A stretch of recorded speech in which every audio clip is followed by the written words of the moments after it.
받더라. 아멘. 오늘도 하나님의 은혜가 저와 여러분에게 함께하기를 기원합니다. 지난주에는 추석으로 이제 고향으로 다 흩어졌다가 또 오늘 이렇게 함께 모여서 하나님을 예배하니까 너무 좋습니다. 지난주에 이제 니고데모와 예수님의 대화를 같이 살펴보았습니다. 대화를 간단하게 요약해 보면은 이렇습니다. 니고데모는 하나님의 나라를 알고 싶어서 예수님을 찾아왔습니다. 예수님께서는 하나님 나라를 보고 들어갈 수 있는 사람이 누구인가? 거듭난 사람이다 라고 알려주셨습니다. 거듭난다는 것은 다시 태어난다는 것이고, 다시 태어나는 것은 사람의 일로 되는 것이 아니라 하나님의 일로, 성령의 역사로 되는 것이다 라고 알려주셨습니다. 그러니까 사람이 할 수 있는 게 아니고 하나님께서 하시는 일인 것이죠. 거듭난 사람의 특징이 있습니다. 어떤 특징인가?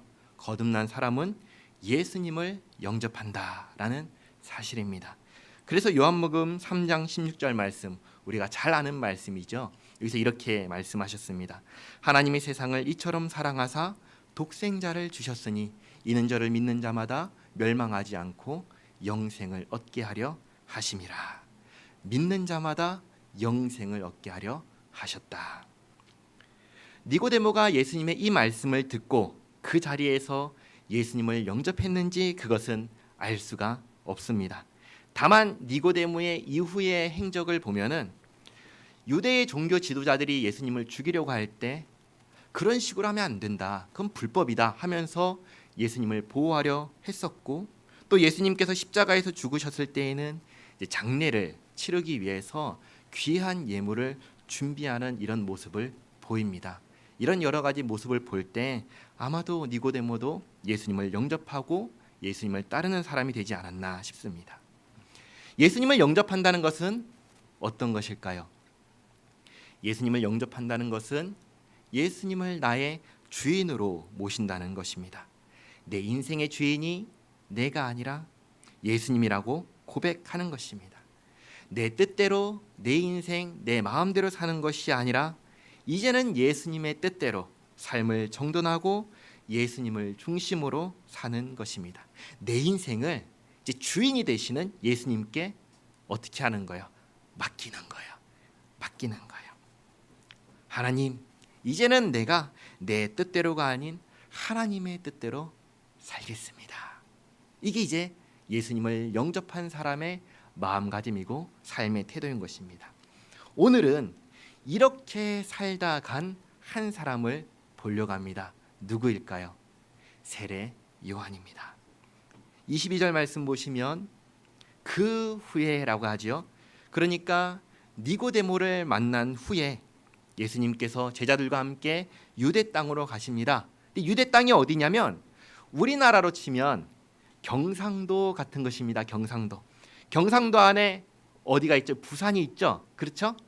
처럼 유대 땅 안에 예루살렘이라는 도시가 있는 거예요. 예수님께서 예루살렘 안에 머무시다가 거기서 나오신 거죠. 그러니까 예루살렘에서 나오셨으니까 나오시면 어디겠어요? 전부 다 유대 땅이죠. 그렇죠?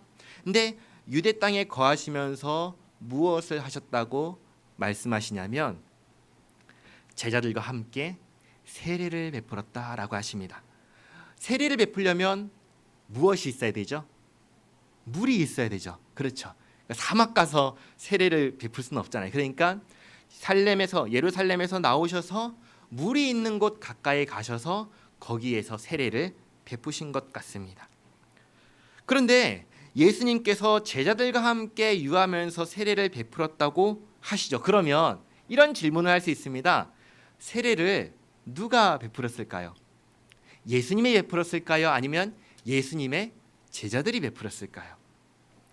지금 이 22절 말씀을 보면은 예수님께서 세례를 베푸셨다고 생각할 수 있는데 4장 2절 말씀을 보면은 또 이렇게 말씀하십니다. 4장 2절 말씀 PPT를 보면서 같이 한번 읽겠습니다. 예수께서 친히 세례를 베푸신 것이 아니요 제자들이 베푼 것이라. 그렇죠. 제자들이 세례를 베풀었다고요. 그럼 이런 질문을 또 할 수가 있죠. 예수님께서 베푸시는 세례하고 제자들이 베푸는 세례하고 같을까요?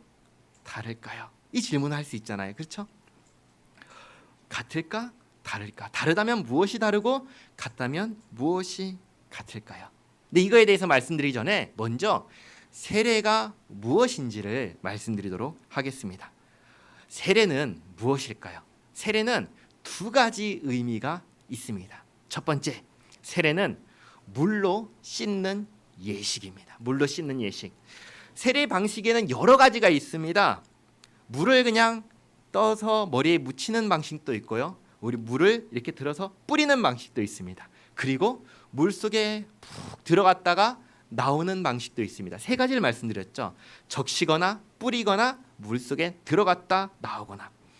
여러 가지 방식이 있는데 그 당시에는 대부분 물 속에 들어갔다 나왔습니다.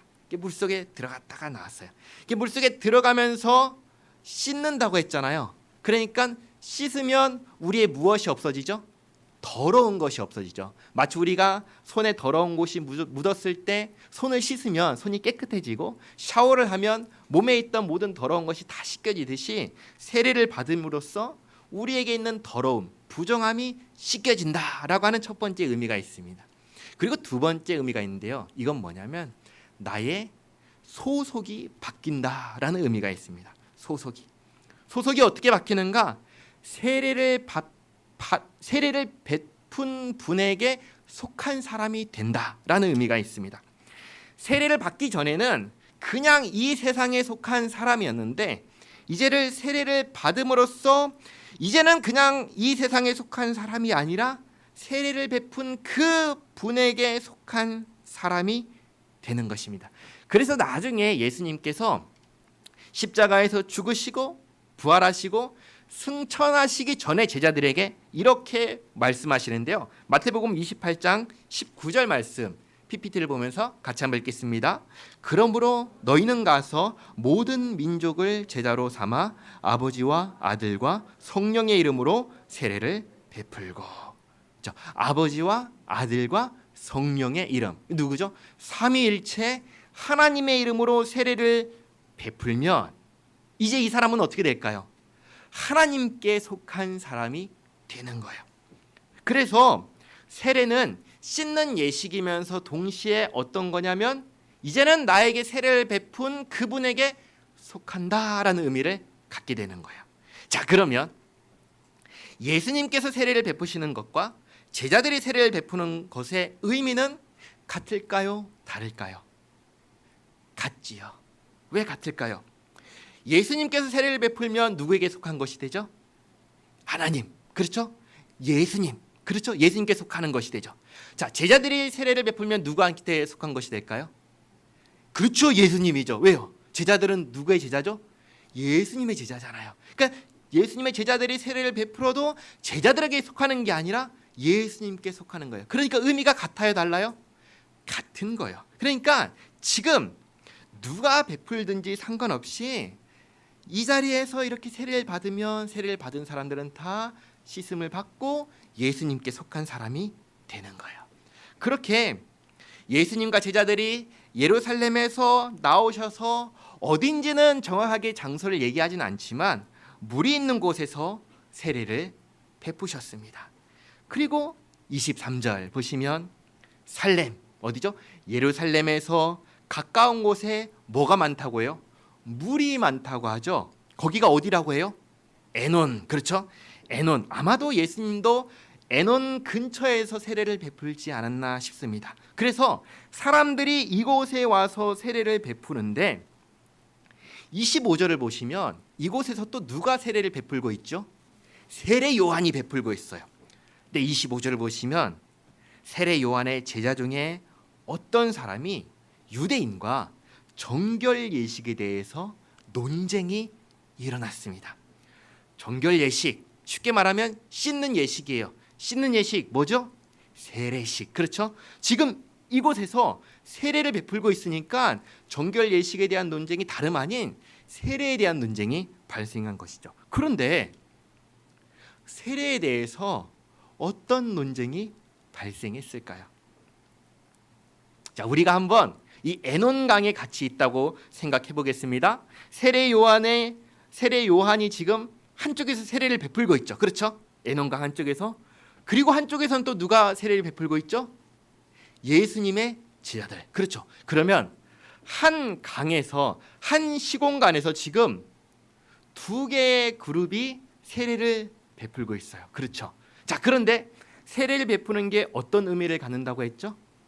세례를 베풀면 씻음을 받고 세례를 베푼 분에게 속하게 된다라고 했죠. 그러면 지금 세례 요한에게 가서 세례를 받는 사람들은 세례 요한에게 속하게 됩니다. 예수님께 세례를 받는 사람들은 예수님께 세례를 받게 됩니다. 속하게 됩니다. 그렇죠. 그럼 자, 이제 우리가 애논강에 세례를 받으러 왔다고 다 생각해 보겠어요. 어디로 가시겠습니까? 세례 요한에게 가시겠습니까? 아니면 예수님께 가시겠습니까? 이 논쟁이 지금 시작이 된 거예요. 딱 왔는데 양쪽에서 세례를 베풀고 있어요. 그럼 무슨 논쟁을 하겠어요? 어디로 갈까? 어디가 더 좋을까? 어디서 세례를 받는 게 더 효과가 있을까? 이런 얘기를 하지 않겠어요? 그렇죠. 그러니까 이 논쟁이 지금 생기고 있는 거예요. 비교를 하는 것이죠. 그리고는 어디로 갑니까? 예수님을 향해서 가는 거예요. 예수님을 향해서. 그러니까 26절에 세례 요한의 제자 중에 한 사람이 세례 요한한테 가가지고 이렇게 말을 합니다. 아마도 이렇게 제가 조금 각색해서 말씀을 드릴 테니까 한번 들어보세요. 선생님께 세례를 받았던 예수라는 사람 아시죠? 아니, 선생님께서 그 사람 잘 소개해 주셨잖아요. 멋지게 소개해 주셨잖아요. 그러면 감사한 마음을 갖고 다른 곳에 가서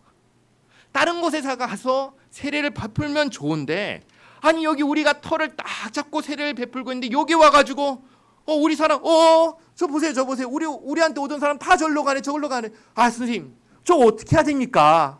저거 어떻게 해야 되지 않겠습니까? 라고 하지 않았을까요?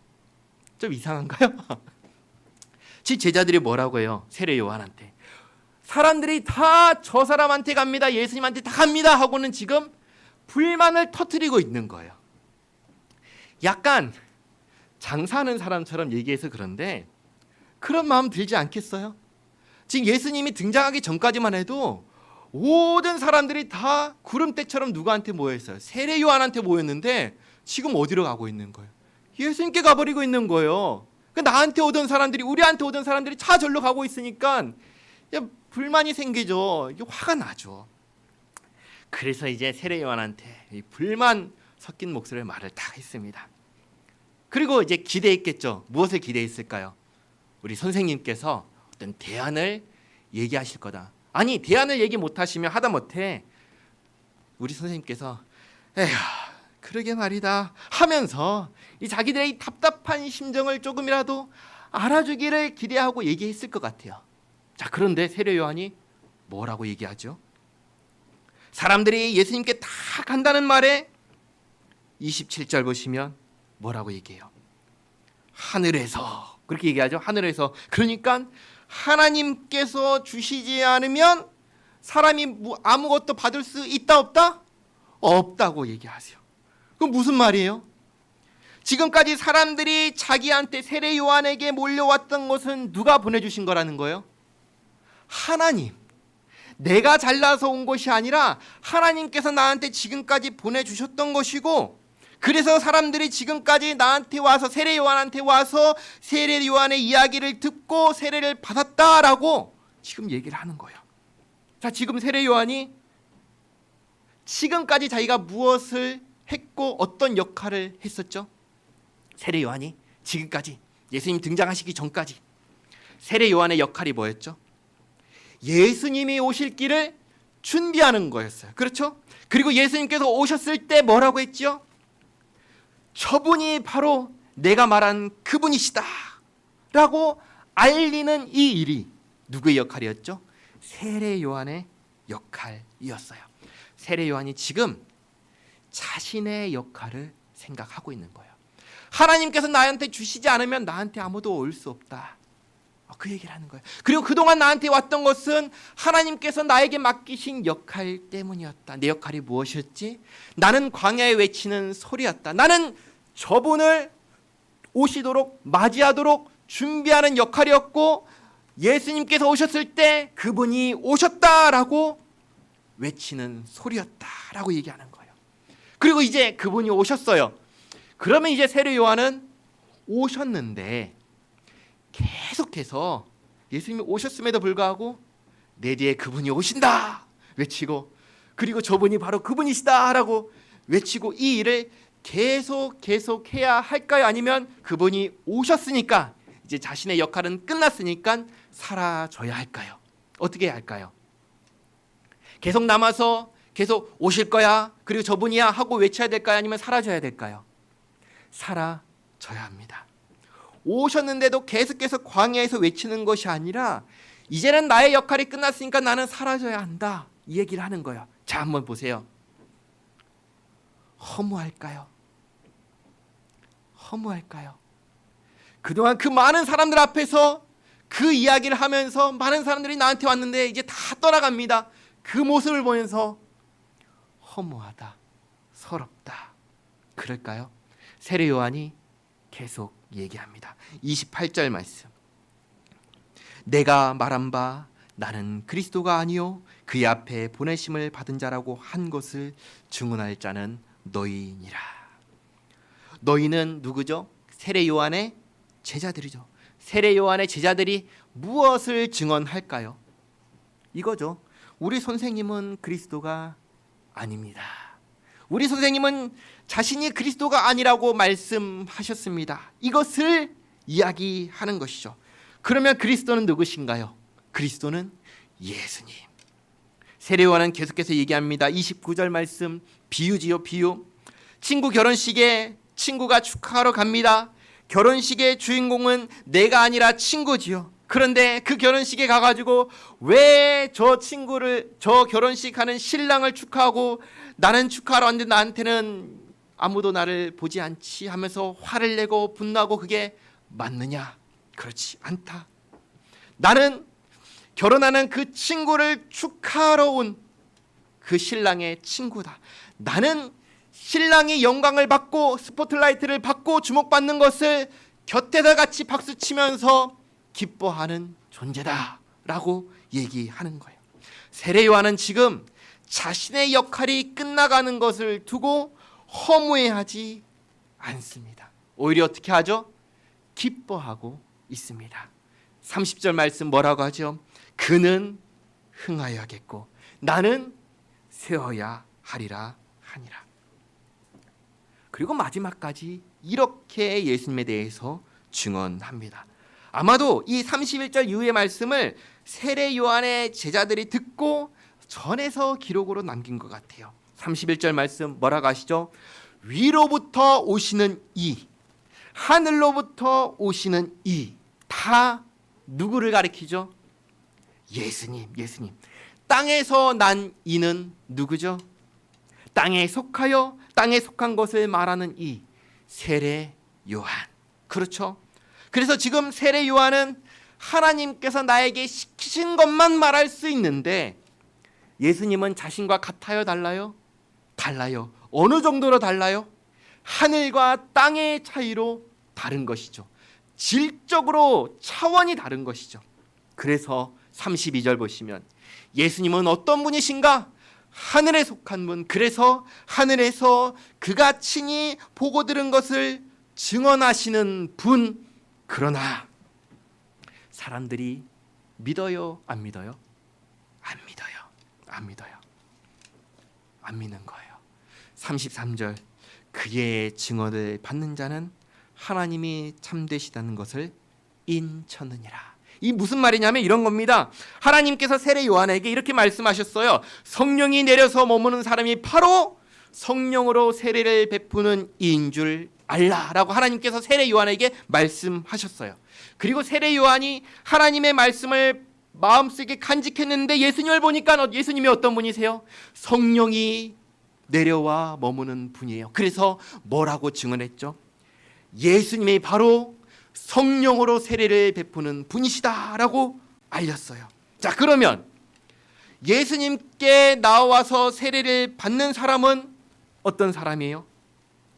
하나님의 말씀이 참인 줄 알고 예수님께 나와 세례를 받는 사람이 되겠지요. 그렇죠? 그러니까 예수님께 나와 예수님의 말씀을 듣고 받아들인다는 그 자체가 뭐냐면 하나님께서는 참되십니다. 하나님의 말씀은 참으로 옳으십니다. 하나님께서 말씀하신 대로 그분이 오셨고 나는 그분께 세례를 받습니다 라는 것을 그 행동 자체가 증언한다는 것이에요. 그 행동이 그것을 나타낸다는 것, 표시한다는 거예요. 반대로 한번 생각해 볼게요. 반대로 예수님께 나오지 않는 사람, 예수님의 증언을 받지 않는 사람은 그 자체로 무엇을 나타낼까요? 하나님께서 세례 요한에게 말씀하셨잖아요. 세례 요한이 증언을 했잖아요. 근데 증언을 한 그 예수님께 가지 않고 저 사람은 아닌 것 같아, 사기꾼 같아 라고 하는 사람은 그 자체가 무엇을 나타내는 거예요? 하나님께서 세례 요한을 시켜 예수님을 소개하라고 하셨는데 그 예수님이 아니라고 하는 거면 그럼 하나님은 어떤 분이시라는 거예요? 거짓말을 말씀하신 거라는 거죠. 그렇잖아요. 하나님께서 세례 요한을 시켜서 저분이 하나님께서 보내신 분이야 하고 알려서 오라고 했는데 난 안 가. 왜? 왜 안 가는데? 아무래도 아닌 것 같아. 아니야, 하나님께서 보내셨다고 하셨어. 그래? 아닌 것 같은데? 그러면 하나님의 거짓말한 거네 라고 하는 것이 되는 것이죠. 그러니까 예수님께 나와 예수님을 믿는 사람은 어떤 사람이에요? 하나님을 믿는 사람인 거예요. 하나님께서 참되신 하나님이라고 믿는 사람은 예수님께 나아갈 것이고 그렇지 않은 사람은 예수님께 나아가지 않을 것입니다. 다르게 말하면 예수님을 믿는 사람은 곧 누구를 믿는 사람이에요? 하나님을 믿는 사람이고 예수님을 믿지 않는 사람은 누구를 믿지 않는 사람이에요? 하나님을 믿지 않는 거예요. 아주 분명하게 말씀하시죠. 그래서 요한복음 17장 3절은 이렇게 증언합니다. 같이 한번 읽어보도록 하겠습니다. 내가 그 다음 거예요. 네, 그 다음 거. 네, 한 장만 넘겨주실까요?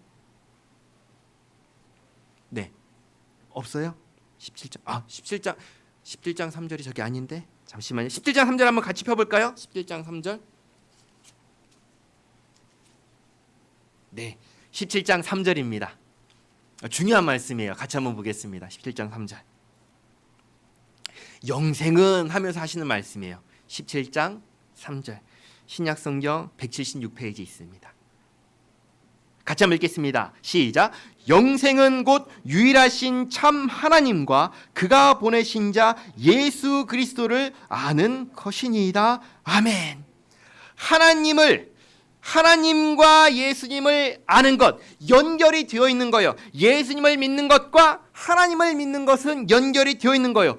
왜냐하면 예수님은 누구세요? 하나님께서 보내신 분이시기 때문이에요. 하나님께서 보내신 분이시기 때문에 예수님을 믿는 것은 곧 하나님께서 보내셨다는 그 말씀 참이십니다. 옳으십니다. 하나님께서 보내셨습니다. 믿는 거예요. 그래서 다시 돌아와서 3장 34절부터 36절 말씀 보시면 이렇게 마지막으로 세례 요한이 증언합니다. 하나님이 보내신 이는 하나님의 말씀을 하나니 이는 하나님의 성령을 한량없이 주심이니라. 아버지께서 아들을 사랑하사 만물을 다 그의 손에 주셨으니. 36절. 아들을 믿는 자에게는 영생이 있고 아들에게 순종하지 아니하는 자는 영생을 보지 못하고 도리어 하나님의 진노가 그 위에 머물러 있느니라. 아멘. 이건 뭐예요? 세례 요한은 마지막까지 누구를 증언했죠? 하나님의 말씀을 받아서 예수님이 바로 그분이시다. 예수님을 믿으세요. 예수님을 믿으세요. 이 증언을 끝으로 세례 요한은 더 이상 등장하지 않습니다. 3장 24절을 보시면 세례 요한을 보고 이렇게 얘기합니다. 아직 옥에 가지 않았다라고 하죠. 이 증언을 마지막으로 세례 요한이 옥에 갑니다. 왜 옥에 갈까요? 세례 요한이 왕에게 바른 말을 했거든요. 무슨 말을 했냐면 왕이 자기 동생의 아내를 차지했습니다. 빼앗았어요. 옳은 일이에요? 그른 일이에요? 세상에 자기 동생의 아내를 빼앗는 형이 어디 있어요? 그걸 보고 세례 요한이 정확하게 이해합니다. 잘못되었다. 그건 안 된다. 그건 죄악이다. 라고 분명하게 얘기하니까 기분이 좋아요, 나빠요? 나쁘죠. 어떻게 해요? 가둬버리는 것이죠. 사람이 힘이 있으면, 권력이 있으면 누구도 나를 어떻게 못하니까 내 마음대로 합니다. 죄성이 드러납니다. 부패한 본성이 드러납니다. 사람요, 사람 잘난 거 하나 없습니다. 그 안에는 무엇밖에 없어요? 더러운 심령밖에 없습니다. 왕이 자기 생일날 딸이 춤을 춥니다. 보고 기뻐합니다. 그리고는 말합니다. 소원을 말해라. 이 나라의 반절이라도 달라고 하면 내가 주겠다. 뭐든지 다 들어주겠다 합니다. 그러니까 딸이 그 말을 듣고 쪼르륵 누구한테 가죠? 어머니한테 갑니다. 그 어머니가 누구예요? 딸의 엄마가 왕의 동생의 아내였던 여자죠. 갑니다. 가서 어머니, 우리 아버지가 뭐든지 소원을 말하면 다 들어준다고 하시는데 뭘 빌까요? 뭘 달라고 할까요? 어머니 얘기합니다. 그래?